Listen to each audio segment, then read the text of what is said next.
Hi guys, from today onwards there's a small change in the format of the videos. That is, in addition to the regular vocabulary, I'll also be providing you important keywords about different topics. For example, today's topic is air pollution. So what are the important keywords which you can use in your answers, which you can highlight and bring to the notice of the examiner? Actually, these are words which the examiner is looking for in your answers, and if you mention them, if you highlight them, underline them, you will get a better score. So first of all, we are going to look at the keywords and then we are going to look at the vocabulary. The keywords have been highlighted in red color and the editorial is titled "To Mitigate Air Pollution, Look Beyond Tokenism." This is an editorial which has appeared in LifeMint today.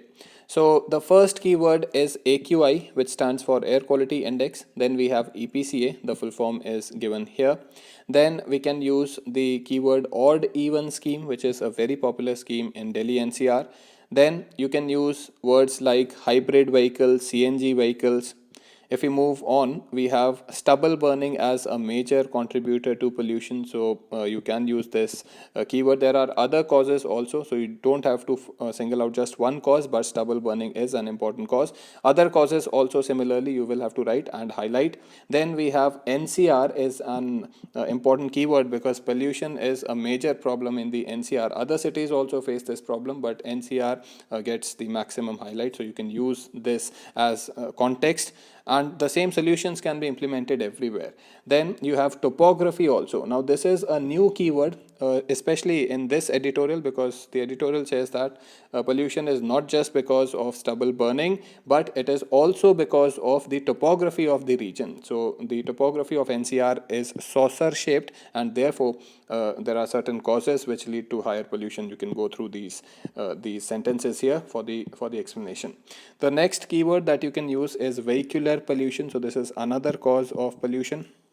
Then we have the very prominent particulate matter. So PM 2.5, PM 10 can be used. Bursting of crackers is another cause of pollution, a big cause. One of the most interesting phrases is tipping points, and this is in the context of climate change. So you can use it in the context of severe air pollution also. Basically, anything severe, you can use the phrase tipping point. Then we have solutions, and when we talk about solutions, important adjectives can be used, like nuanced and holistic solutions can be used. Then when you give your solutions, highlight things like metro rail, things like robust public bus network or public transport systems, and also the vulnerable sections of society. Those words have to be highlighted, words like women, words like the disadvantaged or marginalized, etc. So these kind of words, if you highlight, it will show that your solutions are not just general in nature like public transport, but these solutions also have made way for these marginalized sections of society. So this will be a great thing. Then amongst the solutions, you can highlight things like good roads.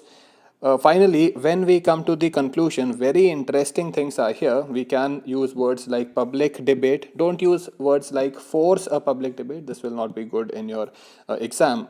Please note that LiveMint is not a formal newspaper, in the sense that when you read LiveMint, the tone of the editorials and the other news articles, it is informal. So you don't use things like words like force, words like politicians. Politician is a negative word. I mean, it has got a negative connotation.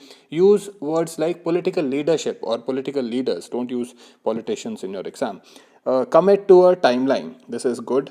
And finally, bottom of the pyramid is again a great phrase that you can use for marginalized sections of society, the poor people. There is another phrase called bottom of the barrel. Now this is used for things which are of low quality. Bottom of the barrel fuel, bottom of the barrel solutions. Anything which is low quality, you use bottom of the barrel, but don't confuse bottom of the pyramid with bottom of the barrel. Alright, this will be a disaster in your exam.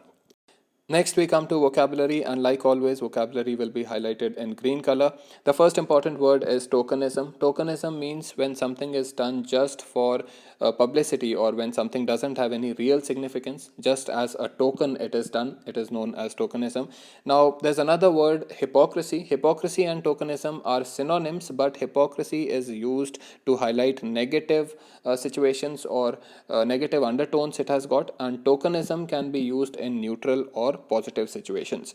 The next word is desperate. Desperate means extremely urgent, but there's a slight difference between desperate and the word urgent. Desperate has got this undertone of recklessness. It has got slightly negative tinge, so don't use this word when you say that government needs to adopt desperate measures. Don't say desperate measures, say that the government needs to adopt urgent measures. Urgent has got this undertone of carefully calibrated measures, so it doesn't have the recklessness part, the negative tinge which desperate has got. Of course, if you want to highlight the recklessness part, then you should use desperate and not urgent. The next word is inexplicable. Inexplicable means something which cannot be explained. Undermine is a simple word. It means to destroy or to injure something. Then we have condemn. Please note the spelling. Condemn means to criticize something or somebody.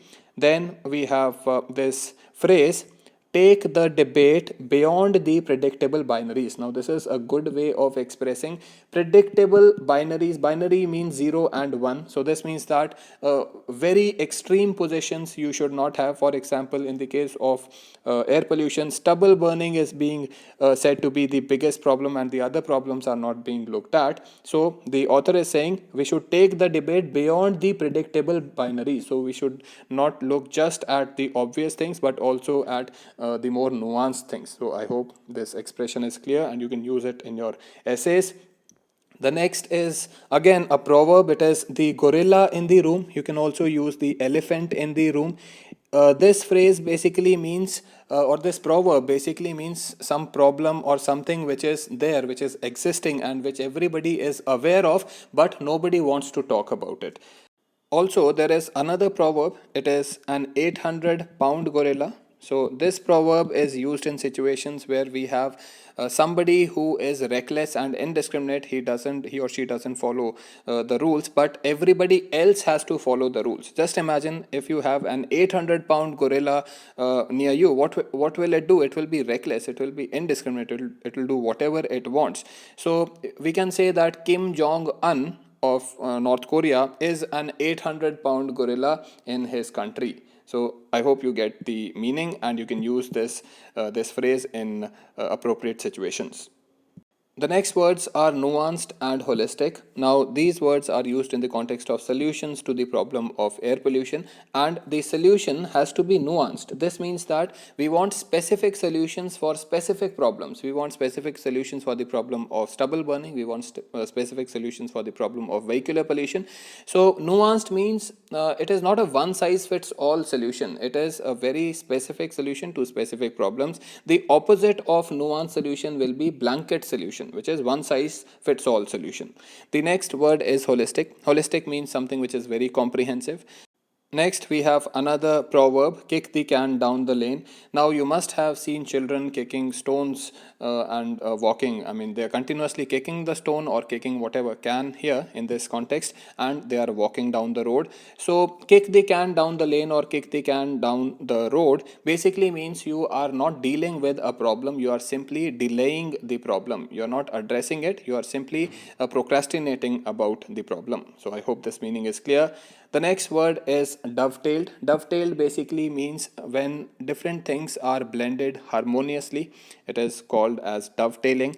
And finally, we have this proverb, walk the talk. Walk the talk basically means, talk means claims, walk means an action. So taking action on whatever is claimed is called walk the talk. And I also want to highlight the way in which this editorial has been ended. Just one single sentence, only a few words are there in this sentence, and this single sentence has ended the whole editorial. So you can use this style of ending your essays, not your answers in GS, the essays only you can use this style, and it is not necessary that you have to use an entire paragraph to end. So I hope you can use this style the next time you write. That will be all in today's video, guys. Please don't forget to like, share and comment.